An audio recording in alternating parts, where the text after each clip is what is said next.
Hello, and welcome to another Dune lore video. In anticipation of Denis Villeneuve's two-part film adaptation of Frank Herbert's beloved science fiction novel, I've been exploring the many complex characters that make up this epic story, and what we can expect to see from them in the first film of this new adaptation. This time, I'll be delving into the character of the female Fremen warrior, Chani Kynes. The Fremen are the desert-dwelling natives of the planet Arrakis, aka Dune, the deadly jewel of the universe.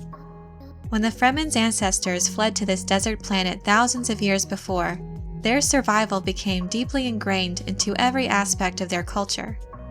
When the strength of the tribe is everything, and authority is only earned through ritual combat, the result is a society with hardy, fiercely strong warriors, capable of thriving on a planet where every drop of water is precious, where gigantic sandworms patrol, and where sandstorms develop that can strip the flesh from one's bones.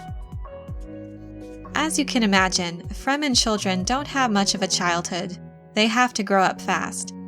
As soon as they are able, they must learn the ways of the desert.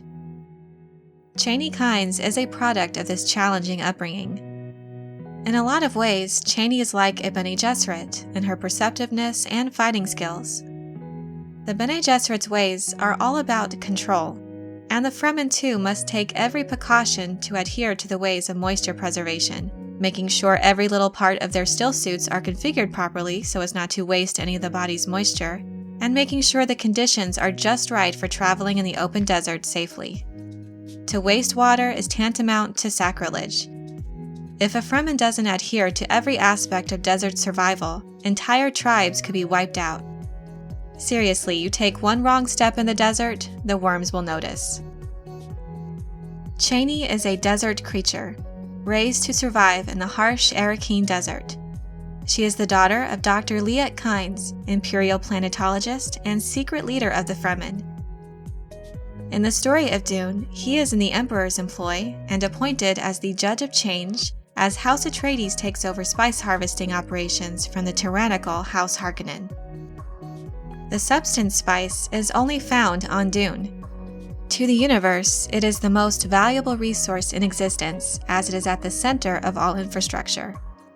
But to those having to live every day on this harsh desert world, water is the most sacred and precious resource there is.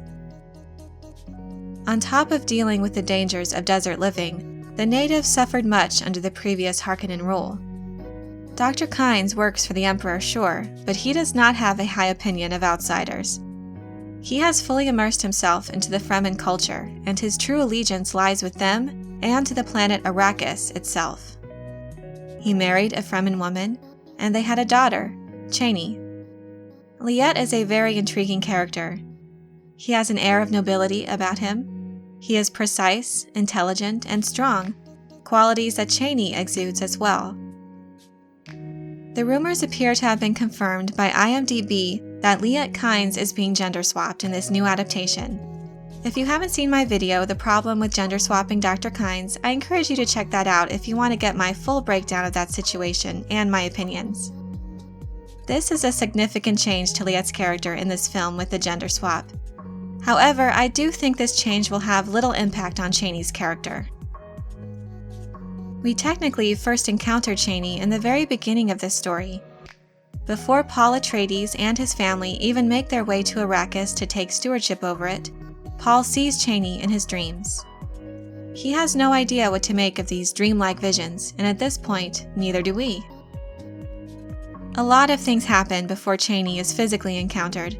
When she enters the story, Paul feels it is the touch of destiny, as he has seen her face and has had many conversations with her already in his dreams. Their interactions are so interesting.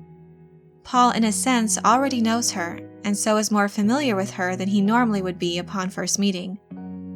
When Chani enters the story, one can't help but marvel at her stealth and grace and femininity. It becomes clear that she knows the desert like the back of her hand. Like Paul, the reader at times can be swept up in events and inundated with information that it can be difficult to make sense of it all. Chani is a great help to Paul and Lady Jessica in this story, acting as a guide of sorts, not only for those characters but for the reader as well. And to say that Chani is just a love interest for Paul is a gross oversimplification of her part in this story. Yes, at base level, it's kind of like your average boy meets girl of his dreams story. But with Frank Herbert, there is always so much more to these characters. There are so many layers to them. Chani is definitely another example of a strong female character done right. Much in the same way as Lady Jessica, there is more to her than just her strength and abilities. She's complex, she's strong, and no nonsense when it comes to desert survival. She's also deeply spiritual like the rest of the Fremen, and vulnerable at times. The Fremen are known to be ruthlessly practical in their endeavor to maintain the strength of the tribe. Chani, while every bit a Fremen, is also thoughtful, wise beyond her years, and sensitive to others' feelings. In some ways, she reminds me of Princess Leia in her air of nobility, her strength, and her no-nonsense demeanor. She's also reserved at times when coping with feelings of loss or disappointment. And she too is just another pawn of destiny, and at times is also overwhelmed by what must take place as the story of Dune unfolds. She's human. She's relatable. She's also a force to be reckoned with. In a word, she's awesome. I'm not exactly sure how big of a role she'll have in the first part of this adaptation, but if she's anything like how she's written, she'll leave her mark to be remembered, no question about that. Chani is often described in the book as having an elfin face.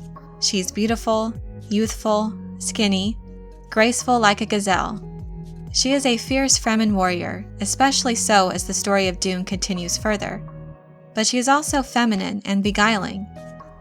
Previous adaptations of this character haven't been quite right for me, though performance-wise, there were parts I liked from both adaptations. Sean Young played Chani in the 1984 David Lynch version, and Barbara Kodetova went on to portray her in the year 2000 in the Sci-Fi Channel miniseries. I probably liked the performance in the miniseries best, but the actress didn't look much at all like how Chani is described in the book. Zendaya will be portraying her this time in Denis Villeneuve's adaptation, and though I wouldn't describe her as having an elfin face, besides that she certainly looks the part. She has that smaller frame and is youthful and has an exotic, otherworldly beauty that I imagined Chani would have when I read the book. I am really looking forward to her performance in this fresh attempt to bring her character to life, as well as her chemistry with Timothée Chalamet. Paul and Chani's relationship is one of the more heartwarming elements in this epic tale. The relationships between these amazing characters as they face extraordinary circumstances is essential, and really humanizes the story to where we can still relate to them and to what they're going through. It's amazing writing, to be sure.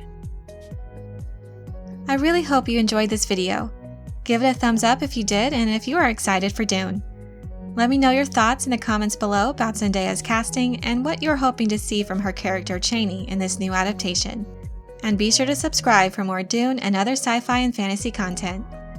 Thank you all so much for your support, and as always, have a very nerdy day.